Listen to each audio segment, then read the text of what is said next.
Imagine a time when your country turned against itself, when the familiar faces of your neighbors became those of your enemies, and families were torn apart by loyalty and belief. Fathers fought against sons, brothers stood on opposite sides, and the very fabric of society was ripped in two. This was not a distant land or a foreign battlefield. This was England, a nation at war with itself. This was the English Civil War, a brutal and bloody conflict that erupted nearly 4 centuries ago. It was a time of chaos and uncertainty when the sound of musket fire echoed across the countryside and the future of the nation hung in the balance. The war would leave scars that lasted for generations.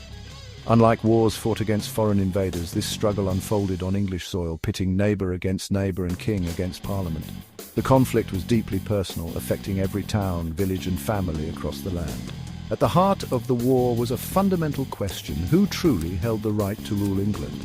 Should power rest with the monarch as tradition dictated, or with Parliament representing the will of the people? King Charles I, steadfast in his belief in the divine right of kings, sought to govern without interference, convinced that his authority came directly from God. He dismissed Parliament's concerns and ruled as he saw fit, fueling resentment and suspicion. Parliament, made up of the gentry, merchants and emerging middle class, saw this as a dangerous path toward tyranny.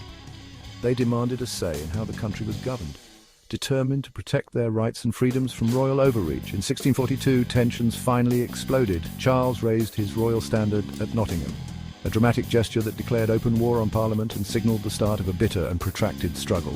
The country quickly divided into 2 camps: supporters of the king, known as Cavaliers, dressed in flamboyant plumes and armour, while Parliament's followers, the Roundheads, wore plain helmets and uniforms, ready to fight for their cause. England was split down the middle, with entire regions, towns and even families forced to choose sides. The stage was set for a decade of conflict, upheaval and transformation that would forever change the course of English history. At the heart of this conflict was a battle for England's soul, deeply rooted in religion.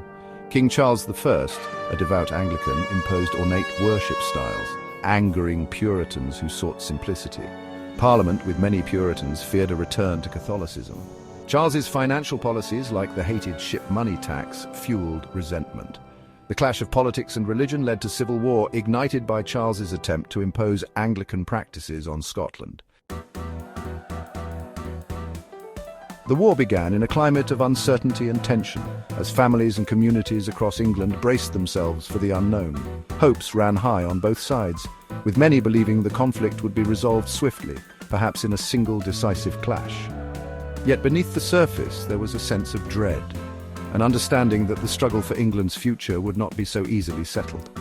Soldiers, young and old, prepared for battle with a mix of fear and determination. The air was thick with anticipation, as the first shots would soon echo across the fields, forever changing the course of English history. The first major clash at Edgehill ended in a bloody stalemate, neither side able to claim victory. The fields were littered with the fallen, and the realization dawned that this war would be far longer and more brutal than anyone had imagined. Exhausted and battered, soldiers on both sides began to understand the true cost of civil war. The land itself bore scars, villages burned, families torn apart, and a nation plunged into chaos.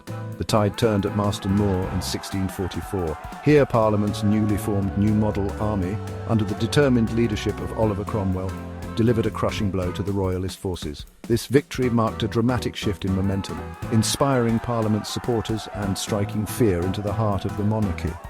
The following year at Naseby, Parliament's forces struck again. The defeat was devastating for King Charles, and the capture of his secret correspondence exposed his desperate attempts to seek foreign and Catholic support, shattering trust and sealing his fate.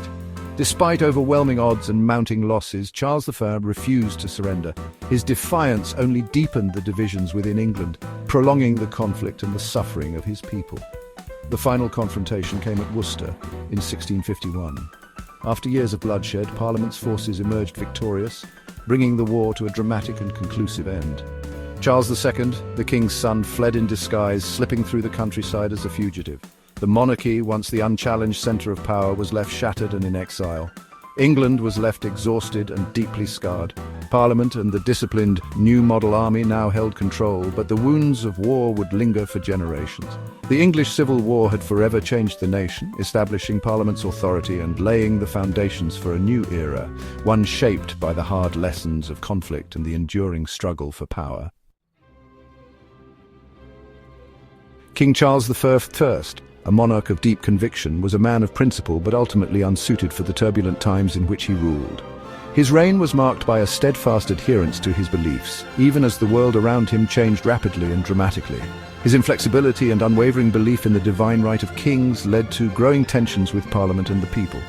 Charles's refusal to compromise or adapt to new political realities set the stage for conflict, ultimately leading to his downfall and the collapse of royal authority. In stark contrast, Oliver Cromwell, a devout Puritan and natural leader, rose from relative obscurity to become a key figure in the struggle. He was instrumental in organizing and leading the new model army, a disciplined and effective fighting force that changed the course of the war. But the English Civil War was not just a battle between powerful leaders, it was a conflict that reached into every corner of society, affecting the lives of ordinary men, women and children. Families were divided, communities torn apart, and the very fabric of daily life was disrupted. Sir Edmund Verney, a devoted royalist, remained loyal to King Charles until the very end. He died defending the royal standard at Edgehill, a symbol of his personal commitment and the agonizing choices faced by many during the war. His story reflects the deep personal dilemmas and sacrifices that defined this era. As armies marched and clashed, ordinary people bore the brunt of the violence. The countryside was ravaged, villages destroyed, and countless families were left homeless and destitute. The scars of war ran deep, both on the land and in the hearts of those who survived. The trauma of civil war left a lasting impact, with wounded soldiers and grieving families serving as stark reminders of the human cost of strife. The pain and suffering endured by so many would echo through generations.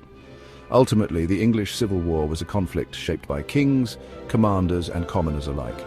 Each played a vital role in the unfolding drama, leaving an indelible mark on the course of British history and forever altering the nation's destiny.